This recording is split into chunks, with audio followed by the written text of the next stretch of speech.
Hey, what's up, guys? Welcome back to the Hustle Kitchen podcast. Now, today we have a special guest, Dima Hajaij, founder of Sand Media and The Chain and other ventures. Dima, thank you so much for joining us on today's show. Thank you for having me. So, Dima, before we get into our topics, would you like to give a brief introduction about yourself? Sure, why not? I've started Sand Media around 3 years ago. Okay. And what we do best is social media, creative campaigns, out of the box. We're kind of the unconventional, provocative type of media you go to. And after that, we kind of came up with this idea to do The Chain, which is more of an online agency, kind of transforming Sand into this online platform where you get the best of both worlds. You get the quality you would get from working with an agency, as well as you would get, access and flexibility to work with your talent of choice. So would you describe The Chain as a freelance platform, or how would you describe it exactly? So no, I think that's what makes us different. We're not a freelance platform as such. So we're not your Upwork. We're not your Tripod. We're none of those. We're not your URead either. We're different in a sense that we're literally your local online agency, fully digitalized. Okay. So people still get the agency experience, but they don't need to go through the traditional channels of approaching an agency, etc. Exactly. That's exactly it. That's actually amazing. So you've been doing social media. Well, Sand is a social media company. Mm-hmm. So you've been doing this for 3 years now. Yeah, exactly. What do you think has been the trend over the last year or year and a half, since we got hit with COVID? The trend for marketing, you mean? Yes. So honestly, the only things that are currently operational at the moment are like your food. Yeah. So you've got your restaurants, you've got hospitals are obviously still working. That's pretty much it. But trend, what do you mean? I'm trend as in I don't mean from the client's point of view. I mean from our business point of view. Since obviously I run a marketing agency myself. Right. So it's always nice to share that insight. One of the things that I noticed was so many new companies just popped up out of the blue. Over the last year, you know what I mean? You see random ads now, right, from many different companies who even saying things like, we'll do your social media for 100 dinars a month, which I'm like, what's going on here? They're kind of killing the market, aren't they? They're killing the market. They're killing the market. The price war, I feel like never really helps anybody. It doesn't. I mean, you get what you pay for, right? That is so true. How would you manage a client's account for 100 dinars? I don't know. I mean, the only way I can think about it is if you have really, your staff is probably underpaid and people are just not happy in that environment. I don't know. Templates and stock, maybe. Yeah.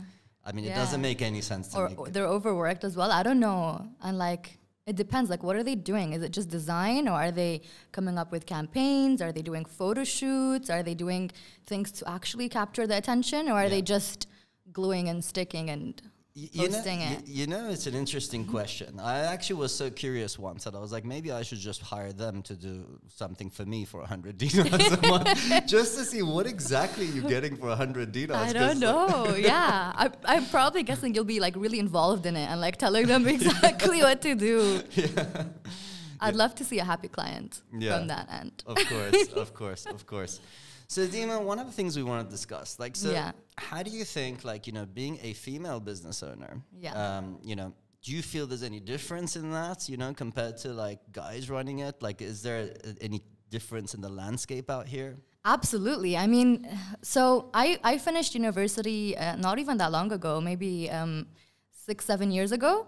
And I was first I started working out in a corporate environment when I first moved back here from London. And then it was kind of a challenge to be a woman in the business space. Obviously, running an agency as well, that's a whole different ball game and a whole different challenge, working with men and trying to, get deals, trying to, level with them, especially as a young female founder. That also came with its own challenges as well. Yeah, absolutely. So there was definitely more challenges being a woman running your own business, and even just being a woman in the business space, you find a lot of challenges. You know, the one question that I always wondered, is that not a double-edged sword though? Like, is it not also an advantage in a way, being a female in that environment? I don't know, like, what is your take on this? It is, but it depends how ethical you are as well. Like, okay. So it definitely is. Like, if and that's what's unfair about it, you know, because if you're a young, beautiful woman, then you get more opportunities, you get more attention at work, you grow faster, and it's not necessarily because you're qualified or because you're good at what you do. It's just because, you know, the man in charge wanted to hire you because of your looks and wanted to spend more time around you. Yeah. Yeah.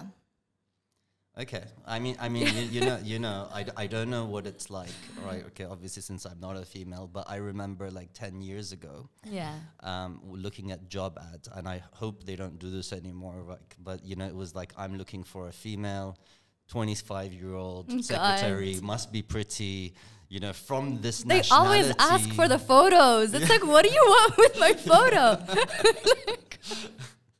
And that still happens, unfortunately. They still ask for photos. Interesting. You know, I had a conversation 2 days ago with someone who, obviously I'll not disclose the name, who runs a business here, and he's like, he was actually telling me, I'm actually looking for 2 Bahrainis who are very beautiful, just like, you know, to bring that attention. You know, like, so when a client comes into the office, it's like, you know, makes you look better or something, I guess. Why can't they hire people based on their knowledge? Like, why can't the women have enough enough role in the business to kind of like speak up and wow the client or wow the partner or whoever he is using her words or using her work?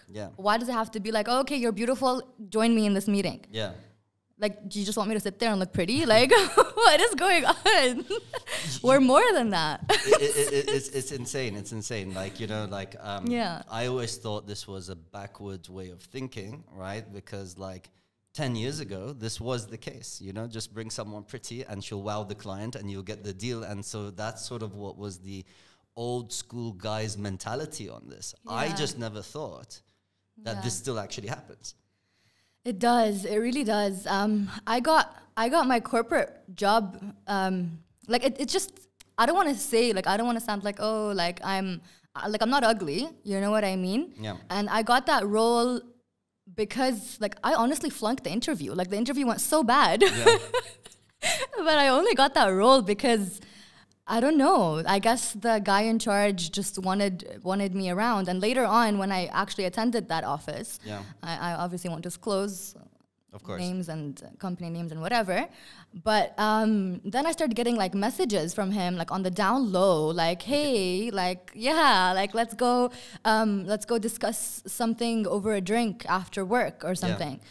Or not even after work. Let's like leave work. Don't let anybody see you leave work and just meet me there. Oh, wow. And it's like, what do you mean? And I'm just there, like I'm new. It's a completely new office, new country. Yeah. And I'm just like, okay, this is a bit fishy.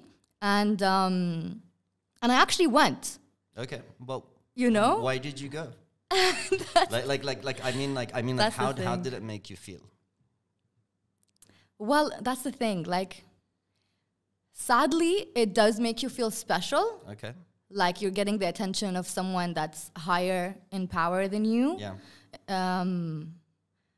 But then at the same time, you're like, wait a minute, this is not normal. Like this is not related to. Is it related to work? Like, what's he gonna discuss with me? Like, what's going on? So I went because I was curious, and I'm the type of woman, like, you know, I started my own business. I've studied abroad. I grew up around men, very open-minded, so I know how to kind of deal with in situations like that. Yeah. Basically, like, what's sad is that a lot of women aren't able to, you know, like they're coming out of like, I don't want to say like closed households, but like more kind of conservative. They're like they don't really like speak their mind. They're afraid to kind of like lose their job, or they're afraid to say no. Yeah. Basically. And a lot of times, like even me, I fell victim to that too. Like even me in those situations, I found myself a bit, I felt really weird in that situation, and I needed to kind of stand my ground in a way. I don't know how to explain it. Like when you're in that situation and someone is trying to get close to you, or they're trying to take photos with you, and you're just like, this is weird. Like it's a really thin line. And you honestly need to bro zone them. Like that's that's the best way. Even if they're your manager or whatever, you kind of need to be on their level. Yeah. To kind of show them that you can't do this to me. Do not use your power over me. Like you and I are the same. Yes. So where is that line, do you think, between being friendly and crossing that line? That it actually like makes you feel uncomfortable, and it's like not a position that you'd want to be in. Like, do people complain, or do they just take it and not say anything? The line is really tricky. The line is really, really tricky. And if I'm being honest, I messed up a few times myself because I was obviously still learning. I just started in the business world. So I messed up myself too. I didn't do anything, of course, because I always knew my boundaries and my lines. But I did go to that place, you know? I was there. And when you're in that environment, like, what do you really expect is going to happen? Either you're there to tell them, yo, back off, or you're there to do whatever they tell you to do. It's a tough one. It's a tough one because I know, like, for example, like, you know, being in Australia, being in London, there's like real clear lines on equal employment and like sexual harassment and whatever it is. So like, you know, whenever any situation happens, if anyone voices that opinion, which they can normally do to the HR, it becomes a real big issue, you know, and that person will be fired immediately. Yeah. Are you saying that generally, maybe in your experience in the Middle East, people just don't complain as much? They're worried about losing their job or whatever it is. Or what people would say. I think here we're in a very culture where we're always worried about what other people would say. Yeah, I feel like that's it. I mean, I didn't complain to HR as such because in that specific situation, I was able to draw the line. Yes. But I would think, I feel like the culture would basically lead to them being afraid of what people will say. Or you might, like, let's be real. Some women, you know, they like it. Yeah. They go with it. Yeah. They want to get to the top. Yes. You know? It's like a promotional ladder or something. Yeah. So they take it. Yeah. You know? So there's different categories, really. Like there's... Have you had friends who've been in the opposite? Where they've experienced such thing and they didn't want it, but they just didn't know how to deal with it? Absolutely. I've heard a lot of stories from people I know and their friends as well, where that happened to them. And they were unable to do anything because, again, their parents are strict, right? So they couldn't go tell their family because then their family was going to be like, so why did you go? Like, it's your fault. You were there, you know? So I feel like they're afraid to kind of speak up. They're afraid, to lose their job, right? Has that ever happened where they lose their job for not complying? Yeah, of course. Yeah. I mean, for sure they'd lose their job. And they wouldn't lose their job because of that specific reason. They'll just be Find some other reason. Yeah. They'll be like, oh, you know, you didn't do your job right. So we're going to terminate your contract. And it doesn't look good. Like you're fired from a company. Who's going to hire you after that? Yeah. It's tough. It's really tough. What's the solution? Just raise awareness. The solution is to know the lines and level with them. Yeah. I mean, that's what I found. That's what I found from my experience. And like my other experiences, so not working for someone, running my own agency. Yeah, of course. I've, like my highest paying client, he didn't even care about my company. He didn't hire us to do the. He didn't care. He was just, you know, they're an established company. They've he literally used to tell me, you don't even have to go to your own office. You're going to come sit in our office. Okay. And I'm like, what do you mean? Like, you're basically hiring me as an employee when I have my own team. Yeah. And it was really funny. Like, when we signed that contract, I remember I was there and I went alone to his office. I always go alone. It's my company. It's natural. Closing deals. Yes. Yeah. I meet with them, you know, and so the second he signed the contract, he literally got up, turned, and gave me a kiss on the cheek. Oh, wow. It was just like so simple, so like... What did that make you feel? I was shocked. Were you shocked? Like, this is not normal protocol? I was shaken, yeah. Like, I was just sitting there like, what just happened? Yeah. Like, is this guy... Does he think we're like... Obviously, we're not friends for him to do that. Exactly. So it just got me confused. I literally didn't know what to do. Yeah. I just grabbed the signed contract and I walked out. And I was like, hey, like, this is my highest paying client. And this is the problem. Like, because he was my highest paying client, I was afraid to lose him. It's a slippery slope. Like, you know, how can I keep the perspective without losing the deal? Exactly. What do we do? Just have Zoom calls from now on. Exactly.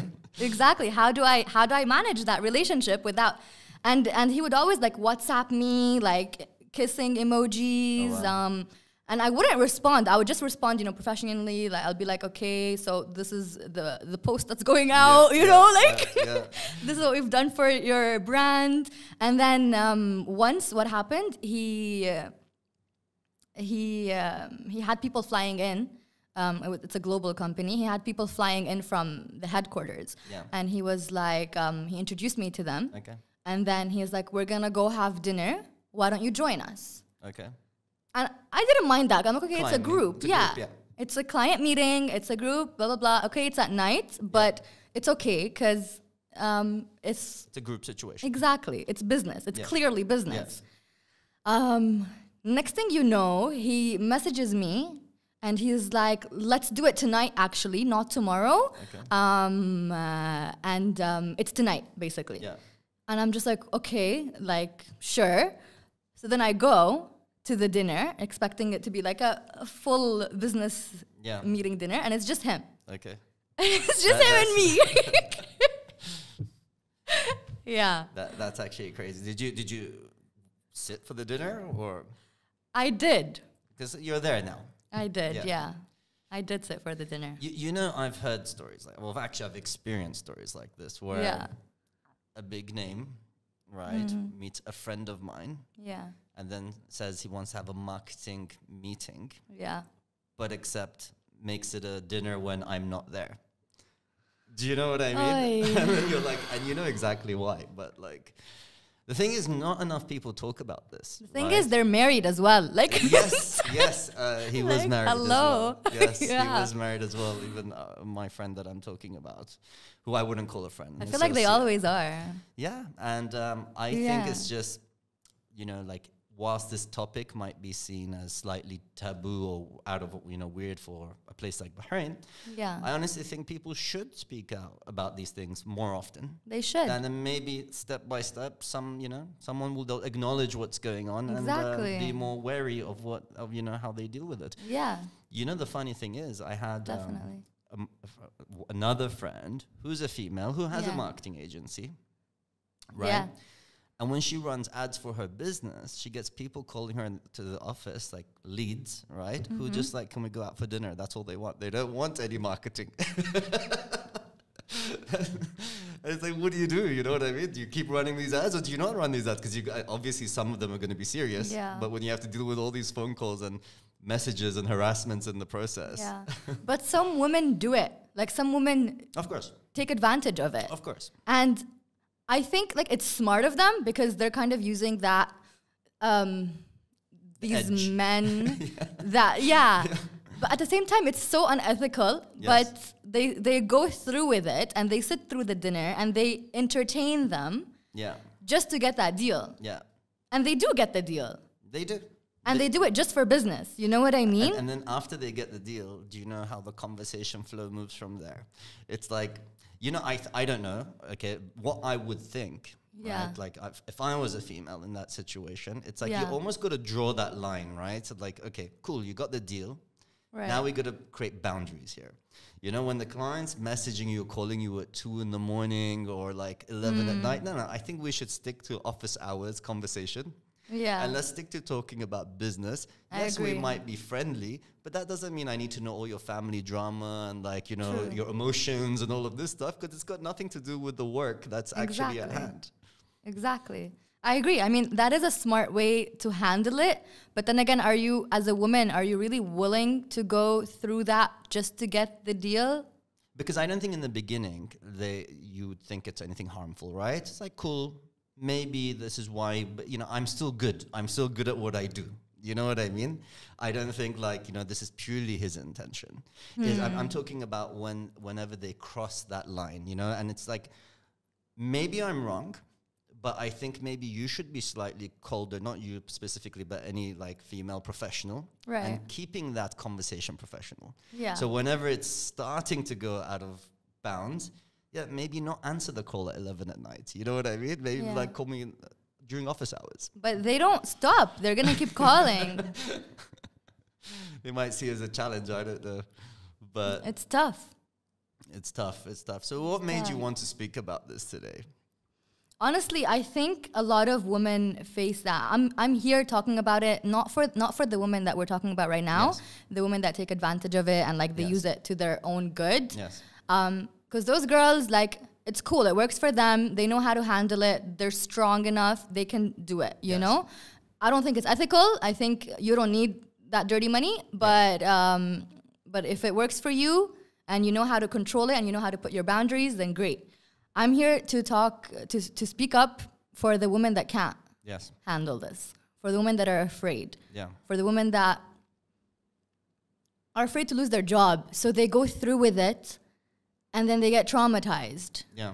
And then they start getting like sleepless nights. They start going through mental issues. They become closed up. It just messes with their life. Yeah. So this is why this topic is important to talk about for those women. Absolutely. The ones who feel they don't have a voice. Yeah. And they almost just go with the flow because it's like I said, it's that pressure or it's just not being confident enough to say anything in return, you know? Honestly, if I were so I mentioned earlier there's categories to this thing. Yeah. So we just discussed both these categories at the opposite ends of the spectrum. Yeah. The third category is basically somewhere in the middle. Okay. Right? So you're aware of it. I would consider myself the middle category. Okay. Where I'm not, I wouldn't say like strong enough. I'm not like, you know, like I can't handle the stuff just to get the deal. I would rather not get the deal. Yeah. Like that client I was telling you about, I let him go. I actually fired him. And he didn't know why. He was like confused. And I'm like, are you serious? Like you're pretending you don't know why? Yeah. And yeah, so it's basically, I feel both ends, you know? So I feel for the women that can't speak up and they're afraid. And I also feel for the women that can, because I've been in both situations. Yeah. Yeah, so maybe it's a journey. Like maybe it's a journey and you need to kind of establish yourself as a woman and kind of, you know, tell these men, you know, you can't do this with me and set your boundaries like you were just saying. I think so. And it's like maybe that comes with experience. I don't know. You know, like maybe it does. Like, you know, you've got the whole metoo movement around the world, you know. But I feel like, you know, it's much easier for people to speak out outside when they're not worried about what their family thinks, what their friends think, what the society thinks, you know. Yeah. And people are probably more quiet here. Yeah. You know. So interesting topic. And I would say speak out. I don't know. What would you say to this? I would say if you're ever in this situation and you're working for a company or you have your own business or you're dealing with a man and he tries to, you know, come on to you that way, then simply just tell him off. Because most of the time, once you do, they stop. They do. By the way, they do. Like, you know, once you've done that, okay. This is not the good thing to do anymore. Once you set your boundaries. They feel embarrassed. Exactly. Once you put them in, like, you know, once you set those boundaries and actually tell them off in that situation. But again, I'm not here to fully put the blame on the men because they're just not thinking with their heads at the moment. And some women, like we said, on the opposite end of the spectrum, they go for it. They go with it, you know? So they think it's okay because if a woman is going to say no, she'll say no. But they're not keeping in mind that this woman is unable to speak and she's actually afraid. Like I don't think, this is giving them the benefit of the doubt, I don't think they know that. And if they do, then they're like the worst of the worst. If they know that she can't speak up and she's like, they're in power and they're doing that on purpose, then that's insane. That needs to be stopped. Hey, I've had, worked with women like that in my team, right? Who I went to a client meeting with, probably a 55-year-old married guy, quite influential in this country. Yeah. And then he keeps harassing her. And then we had to just cut off the deal. So many stories like that. It's honestly endless. And it's like, dude, what are you doing? You know what I mean? And the thing is, they also, like, once you're there, once they invite you out and you go, she didn't go, right? She didn't go? No, she was telling me this is happening. Okay. So I'm like, okay, you stop dealing with this. Good. You know what I mean? Good. That's amazing. More men should be like that. Even like you have your own business. You're a leader in your company. Yeah. And you're meant, like as a leader, you're meant to take care of your people. Absolutely. You shouldn't be exploiting them just because they're women and you're in power and you're just like, okay, let's go out. Oh no, absolutely. And I think a fair point to add here though. Yeah. Like for example, I joke around a lot. It's my nature, right? Right. And not just like women, men, anyone, doesn't matter. Like I'm a very open conversationalist. I don't mean it in any disrespectful way at all. And sometimes, I guess I've learned over the years that even a joke could be misconstrued. That's true. So then now I'm like, okay, now I just have to filter myself, around my team, because it was never meant with any intention. Like I said, guy or girl, I'm not talking about one way or the other. So I was saying, where's that line? Where it's like someone's okay with, when I say joke, I don't mean flirting with them. Like I literally mean joking around. You know what I mean? Just funny conversations. Sometimes I swear in the office, right? Could you give us an example? Yeah, my language. Yeah. Right? So anyone who knows me, knows I have a very open vocabulary. Yeah. Right? I never swear at someone. Yeah. But, some words are part of my vocabulary, like... That's true. Oh, that fucking whatever, right? Right? But not meaning it in a rude way. Okay, Dima, so clearly, I think today's topic is quite important. And I think that's why you wanted to talk about this. And usually we talk about business marketing, but this is the Hustle Kitchen show, and I think it's a really important issue to raise. For me, I would love to support in any topics that people want to discuss, for the betterment of people. So what would be your final takeaway here? Well, this is about women empowerment, and it is about telling these women, like we said, the ones that we're doing this for, the ones that, are afraid and can't speak up, or they're worried about culture or their job or whatever it might be, just to, it's okay. Stand up for yourself. Say no. Nothing is going to happen if you say no. If you lose that job, pay. Like, whatever. There's a million other jobs. If you lose the client, hell, you should fire them. So yeah, that's basically the message. Just stand up for yourself. Absolutely. And I think it's just important, that, we all kind of know it anyway, but, to say these things do happen. It's not okay, because I think there's a level of, this is just how life is. You know what I mean? Like generally in we just accept life the way it is. And, and that is not okay, if you're ever definitely in that not position. Okay. Yeah. So definitely speak to your friends about it, put up your own boundaries around it, and it's okay to just speak up. Yeah, and grow from it, learn from it, grow from it. Just stand up for yourself. Say no. Be empowered enough to say no, You'll get more respect that way. Absolutely agreed. Yeah. Well, Dima, thank you so much for coming on the show today. Absolutely. Thanks for having me. And we hope to see you again soon. Inshallah.